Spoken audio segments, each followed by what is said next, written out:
Tamil Nadu budget 2025-26 எல்லாருக்கும் எல்லாம் 1125 மின் பேருந்துகள் அறிமுகம் செய்யப்படும். சட்டப்பேரவையில் சபாநாயகர் அப்பாவுடன் அதிமுக எம்எல்ஏ KP முனுசாமி கடும் வாக்குவாதத்தில் ஈடுபட்டிருக்கிறார்.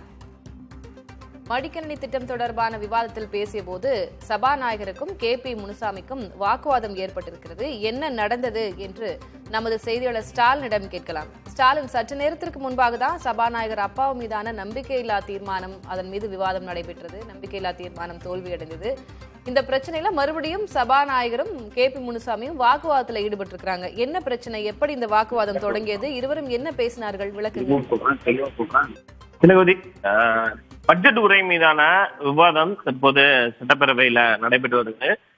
அதிமுக சட்டமன்ற உறுப்பினர் KP முனுசாமி தான் அந்த விவாதத்தை தொடங்கி வச்சு பேசிட்டு வந்தாரு. பல்வேறு திட்டங்கள் இந்த பட்ஜெட்ல குறிப்பிடப்பட்டிருந்த காலை உணவு திட்டம், அதே போல பள்ளி மாணவர்களுக்கு அடுத்த 2 ஆண்டுகளில் 20 லட்சம் கணினிகள் கொடுக்கப்படும் என்று பட்ஜெட் உரையில தெரிவிச்சிருந்தாங்க. அது மட்டும் இல்லாமல் நதிநீர் இணைப்பு திட்டம் உள்ளிட்ட பல்வேறு அம்சங்கள் இடம்பெற்றிருக்கக்கூடிய ஒரு சூழல்ல அந்த திட்டங்கள் தொடர்பாக பல்வேறு விமர்சனங்களை முன்வைத்து KP முனுசாமி பேசி வந்தார்.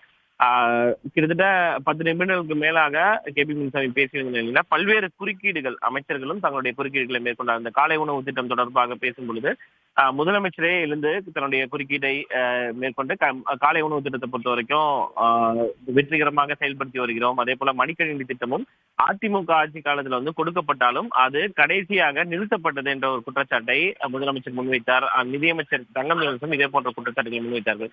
இந்த ஒரு சூழல்ல தான் சபாநாயகர் தொடர்ந்து குறுக்கிட்டு வருகிறார் என்ற ஒரு குற்றச்சாட்டை KP முனுசாமி எழுப்பியிருந்தார்.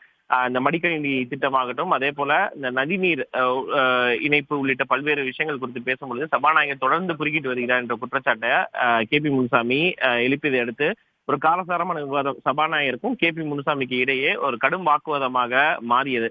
விவாதத்தில் பேசிய போதே சபாநாயகர் தொடர்ந்து குறுக்கிட்டு வராரு அப்படின்ற ஒரு KP முனுசாமி தன்னுடைய குற்றச்சாட்டை முன்வைத்த நிலையில அமைச்சர்கள், அதாவது ஒரு துறை ரீதியான ஒரு திட்டத்தை பற்றி எதிர்க்கட்சி சட்டமன்ற உறுப்பினர்கள் பேசும் பொழுது அமைச்சர்கள் பதிலளிப்பதற்கு முன்பாகவே சபாநாயகர் ஏன் பதிலளிக்கிறார் என்ற ஒரு கேள்வியை KP முனுசாமி முன்வைத்தார். அதற்கு சபாநாயகர் 15 நிமிடங்களுக்குள்ள ஒரு உறுப்பினர் பேசி முடிக்கணும். 10 நிமிடங்கள் தான் கொடுத்திருந்தோம். இருந்த போதிலும் அதிமுக எதிர்கட்சி என்பதனால 15 நிமிடங்கள் கொடுத்திருந்தோம். 15 நிமிடங்களுக்குள்ள உங்களால பேச தெரியவில்லைன்னு சொல்லி என்னாலையும் கேள்வி கேட்க முடியும் அப்படின்னு சொல்லி சபாநாயகர் KP முனுசாமியிடம் திருப்பி மறு கேள்வி எழுப்பிய நிலையில, பேச தெரியாமலாம் இல்ல, துறை ரீதியான கேள்விகளுக்கு நீங்க ஏன் பதில் சொல்றீங்க, அமைச்சர்கள் இருக்கும் பொழுது சபாநாயகரை ஏன் நீங்க குறிக்கிறீங்க அப்படின்னு சொல்லி KP முனுசாமி மீண்டும் கேள்வி எழுப்பினார். அதற்கு சபாநாயகர், நீங்க குறிப்பிட்ட அந்த ஒரு குறிப்பிட்ட திட்டம் என்பது என்னுடைய சட்டமன்ற தொகுதிக்குள்ள வருது, அதனாலதான் அந்த பிரச்சனை குறித்து நான் பதிலளிச்சேன், அமைச்சர்கள் பதிலளிப்பதற்கு முன்பாக நான் பதிலளிச்சேன் அப்படின்றத சபாநாயகர் மீண்டும் சொன்னார். காலையில தான் இன்னைக்கு தீர்மானம் சபாநாயகருக்கு எதிராக, அதாவது ஒருதலை பட்சமாக செயல்படுகிறார் என்று காலையில தான் தீர்மானம் கொண்டு வந்தோம். மீண்டும் மீண்டும் ஒரு கட்சிக்காரர் போல் செயல்படுகிறார் என்று எதிர்கட்சி தலைவரும் தன்னுடைய குற்றச்சாட்டை முன்வைத்தார்.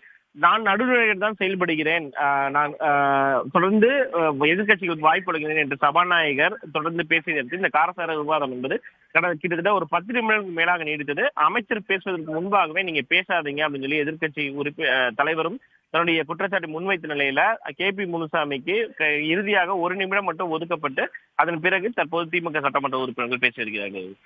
சபாநாயகருக்கும் அதிமுக உறுப்பினர்களுக்குமான இந்த பிணக்கு அப்படின்றது தொடர்ந்து கொண்டேதான் போகும் போல தெரிகிறது. இன்றைய நம்பிக்கையில்லா தீர்மானத்தின் தோல்வியோடு அது முடிவதாக தெரியவில்லை. பார்க்கலாம், இன்னும் கூட்டத்தொடர் இருக்கிறது. இன்னும் அடுத்தடுத்து வரும் நாட்களில் என்னென்ன நிகழ்வுகள் அப்படின்றத நம்ம பொறுத்திருந்தே பார்க்கலாம். உங்களுடைய தற்போதைய விவரங்களுக்கு நன்றி ஸ்டாலின். தமிழ்நாடு பட்ஜெட் 2025-26 எல்லாருக்கும் எல்லாம் 1125 மின் பேருந்துகள் அறிமுகம் செய்யப்படும்.